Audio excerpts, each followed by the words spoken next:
Modernidade é sinônimo de evolução? Heróis modernos são aqueles que ficam na reta? Quando ouvimos a frase "aqui você é seu próprio chefe", não é a mesma coisa que precarização de trabalho? Olá a todos! Hoje vamos falar sobre os heróis e vítimas da sociedade, precarização do trabalho.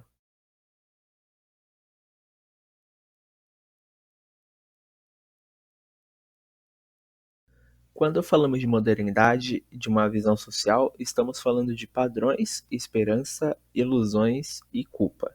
Isso porque a modernidade afeta diretamente a sociedade com esses aspectos. Ela determina padrões, já que ao inovar, ela faz com que a sociedade tenha que seguir essas novas tendências. Mas a modernidade sempre está um passo à frente, ou seja, nunca é possível alcançar o padrão nela, e assim é criado esperança. A esperança na modernidade pode ser definida por uma frase de Bauman: sempre prometendo que o dia seguinte será melhor do que o momento atual e sempre mantendo a promessa viva e imaculada, já que o dia seguinte será eternamente um dia depois. Essa frase ela mostra que essa ilusão que é criada pela esperança acaba deixando a ideia de que as pessoas vão chegar até o seu paraíso, mas que não estão sendo rápidas e eficientes o suficiente para isso. E é com essa impressão que surge a culpa. Se a meritocracia diz que os vitoriosos, eles chegaram lá porque eles são talentosos e eles se esforçaram muito, então o contrário seria verdade também? Ou seja, os que não deram certo é porque eles não têm talento nenhum e são preguiçosos? Não, não, e essa pergunta ela responde justamente negativamente sobre a viabilidade da meritocracia como sistema social. É uma utopia. Daí eu chego a essa certa política dos humilhados, que é o seguinte: se você não conseguiu, a vergonha é sua.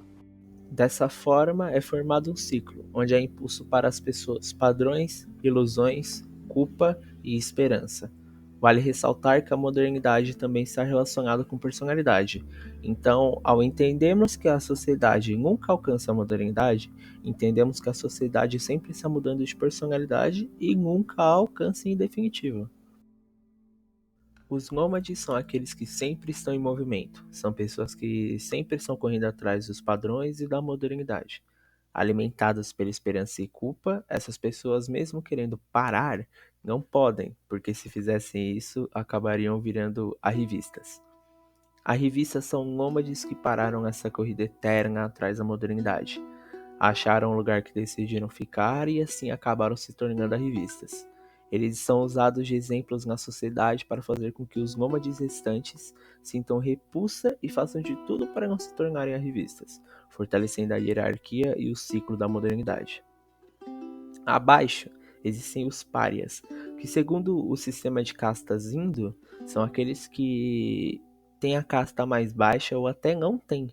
Eles estão abaixo dos arrivistas e também servem de exemplo para que aqueles acima deles continuem exercendo seu papel, e assim isso fortalece ainda mais a hierarquia. Musahar जात हैं तो हमको छूत माना ला लो तो हमरा के जने कि अपने पैपे पर पानी ना भर दे लो अपने संगे बैठे ना दे लो अपने जने कि पैपे से पानी ना भर दे लो छूत माने ला लो कहे ला लो जने तू छोटका हवा जने कि तू जने कि हमरा पैपे पर पानी हमें भरबो तो छुआ जाए हमरा जाने कि पाइप हमके द्वार पर बाना है हम के दूसरे का पाइप पे से लिया का पानी पी ले जा कहे ला लो जन है कि छुझे जन पाइप não छुझो दे não छुझो. Então, essa hierarquia moderna foi construída para que a própria modernidade continue estabelecendo padrões, esperança, ilusões, culpa. Então, podemos dizer que estamos presos em um sistema, um jogo, presos para seguirmos a modernidade à base das regras de quem a controla? A hierarquia dos nômades, arrivistas e párias apresentada no livro pode parecer um conceito abstrato numa primeira leitura, mas será mesmo que essa hierarquização está tão distante assim da nossa realidade? Bom, podemos observar essa pirâmide nas mais diversas estruturas da nossa sociedade, inclusive na própria divisão de classes sociais, como Bauman apresenta no livro, onde os mais ricos estão no topo e os mais pobres na base, sendo assim possível fazer uma analogia com os conceitos abordados no texto, onde dentro das próprias classes sociais temos pessoas como os nômades, que estão numa busca constante para subir na pirâmide e, consequentemente, melhorar suas condições de vida, assim como temos pessoas como os arrivistas, que pararam com essa busca incessante por uma ascensão social e enxergam a sua posição na mesma como algo estático. Já os párias seriam a camada mais baixa dessa pirâmide, ou seja, a camada mais pobre da sociedade, que serve como parâmetro para que a classe média e os mais ricos continuem trabalhando. Fato é que esses personagens presentes na pirâmide não são imutáveis. É possível não só subir como descer na mesma. Mas na modernidade em que vivemos, apresentada por Bauman, é vendida uma esperança e uma ideia de ascensão ilusória, como se você só dependesse de si mesmo para chegar ao topo da hierarquia, e se você não alcança esse objetivo, é porque você não se esforçou o suficiente. Ou seja, é vendida uma falsa sensação de meritocracia que adoece a sociedade moderna e gera a culpa explicada por Bauman. No meu caso, eu tive uma sorte de ser inserido no cinema, porque expectativa de vida na favela você não tem acesso a escolas, você não tem acesso à informação, você vai fazer o quê? O que está mais perto, o que está mais dentro da tua realidade, ou vai para vender bala no trem, ou vai para praia aqui vender suco, catar latinha, ou vai roubar, ou sei lá.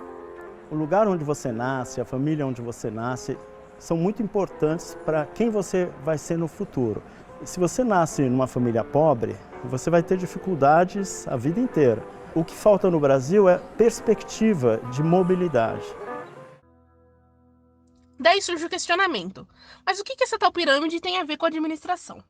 Essa hierarquia construída também se reflete no mundo corporativo, dentro de empresas onde há uma grande pirâmide que vai dos cargos de chefia até os cargos operacionais.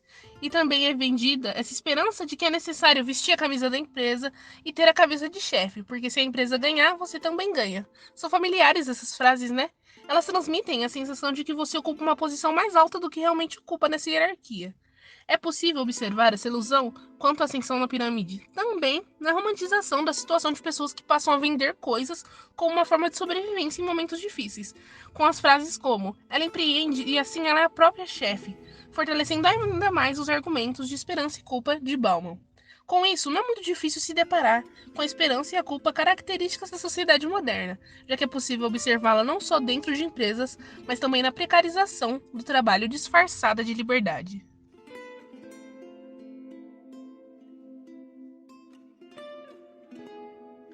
Além de toda essa questão hierárquica, é possível relacionar as reflexões trazidas por Bauman às problemáticas ligadas à uberização do trabalho. O termo uberização tem sido cada vez mais utilizado quando se fala da atual situação de muitos trabalhadores, mas muitos não entendem o que ela significa. Sim, esse termo tem tudo a ver com Uber, mas não se restringe aos aplicativos de transporte.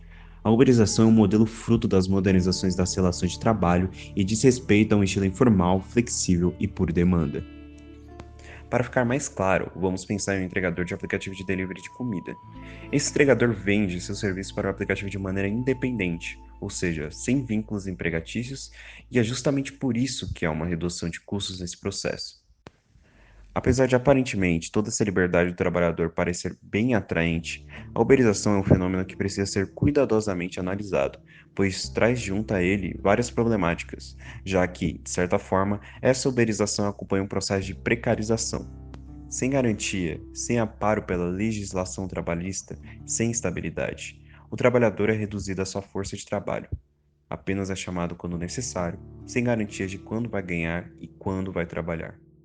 Richard Sennett, em seu livro A Corrosão do Caráter, nos aponta uma curiosa situação em uma padaria em Boston, que com a automatização de sua cozinha, transformou seus antigos padeiros sindicalizados em funcionários temporários com tarefas simples e tediosas.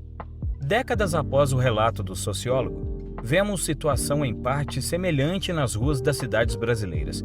Motoristas de táxis, historicamente unidos como classe, estão sendo paulatinamente substituídos por motoristas de aplicativos cada vez mais sobrecarregados, que consideram sua situação apenas transitória. Mas como esse modelo tão controverso tem tanta força, é fácil responder. Em meio a um cenário econômico brasileiro no qual, segundo os dados atualizados do IBGE, 14,4 milhões de brasileiros encontram-se desempregados, a escolha entre não ter trabalho nenhum ou trabalhar sem ter garantias deixa de ser uma escolha e passa a ser uma necessidade. Hoje em dia tu vê de todos os perfis, tem gente fazendo faculdade, tem gente que já tem faculdade, trabalha nisso. É porque a taxa de desemprego tá muito alta mesmo. Os outros não tem pra onde ir, tá vindo pra cá por entrega de aplicativo. É muita gente mesmo, tem gente que mora no Catete, na Lapa, na Zona Sul, tá trabalhando com isso. Pô, de noite parecia que só tinha eu lá no Tijuca. Que isso, cara? É mesmo, pô, peguei 5 corridas lá. 5 corridas? Pô, tem um bom tempo que eu não pego 5 corridas, mano. Foi tranquilo, mas hoje vai dar volta.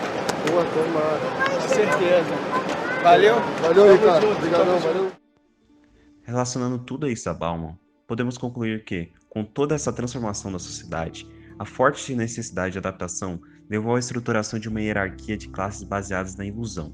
Ilusão esta das pessoas que se sentem livres e independentes dentro dessa perspectiva de uma nova economia, enquanto, na verdade, estão em um ciclo de manipulação por aqueles que estão em posições de poder. Ou seja, as empresas, com a prerrogativa da modernização, adotam modelos novos de relações como a uberização, e as pessoas se adaptam e passam a se sentir bem-sucedidas, enquanto a realidade não é bem essa. Na pós-modernidade, é percebida uma grande queda dos direitos trabalhistas e uma nova classe de trabalhadores, os precarizados. Bauman afirma que quando o nômade pousa em certo lugar no deserto, a vista de tendas armadas ontem no local do pernoite é animadora.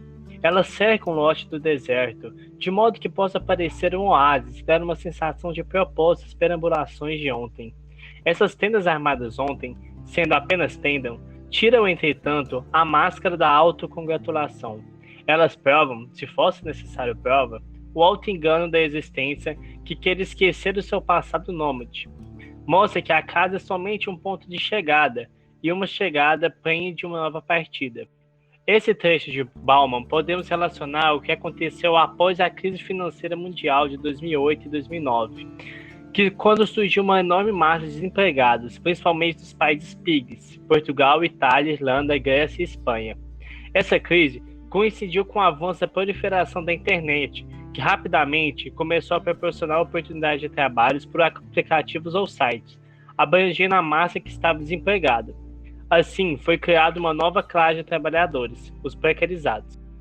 É importante ressaltar que a definição de precarizados se encaixa melhor no contexto dos países do Norte, uma vez que na América Latina e na África não se chegou nem ao ponto do proletariado normal alcançar a classe média de maneira plena, com uma qualidade básica de vida garantida. É possível fazer um paralelo do pensamento de Bauman com o de Ricardo Antunes no livro O Privilégio da Servidão, porque essa nova classe de precarizados ainda não possui fortes organizações, muito menos sindicatos, ficando assim à mercê de serem explorados ou manipulados ideologicamente. Sendo propagada uma falsa ideia de liberdade, classificando os precarizados como empreendedores que estão em busca de trabalho e que não têm chefe, que podem escolher qualquer horário e que podem trabalhar na hora que quiser. E isso se relaciona diretamente com a metáfora do nômade de Bauman, porque o nômade ele vai sentir muito prazer imediato quando achar um lugar bacana para ele passar a noite e quando te acordar no dia seguinte. Mas se por acaso um dia esse nômade for atacado, não vai ter muralhas, não vai ter para onde ele fugir, e ele vai ficar cada dia mais vulnerável. Em 2020, o entregador Paulo Lima, conhecido como Galo, publicou um vídeo intitulado "Você sabe como é difícil entregar comida nas costas com a barriga vazia?", denunciando um abuso dos aplicativos com entregadores. Após essa manifestação, o trabalhador sofreu o que se chama de bloqueio branco, quando os aplicativos não bloqueiam formalmente o funcionário, mas boicotam nos pedidos, sendo impossível de trabalhar.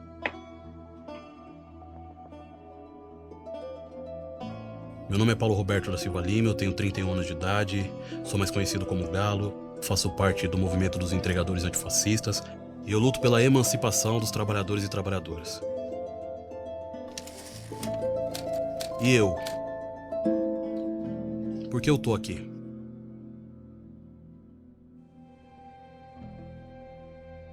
Imagina que os entregadores é uma tribo, mano. Todo dia o entregador vai lá no rio pescar seu peixe. Do nada, O rio seca, mano. Não tem mais peixe. E aparece um homem branco na porta da tribo e fala assim: qual o problema de vocês? Por que você está triste? Aí os entregadores falam: ah, nós tá passando fome, mano. Acabou o peixe do rio, homem branco. O branco fala: é isso, mano, eu tenho uma solução. Eu tenho uma fazenda aqui perto e tá cheio de peixe lá. No outro dia eles voltam com uma abundância de peixe pra tribo e falam assim: ó, é verdade, o homem branco tem peixe. Olha o tanto. E aí no outro dia, todos os entregadores falam: vamos lá, é peixe mesmo.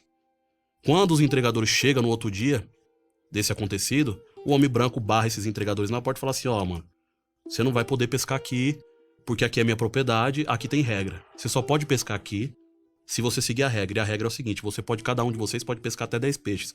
7 é meu, 3 é de vocês. Quer? Não tem peixe, você acha que os entregadores vão fazer o quê?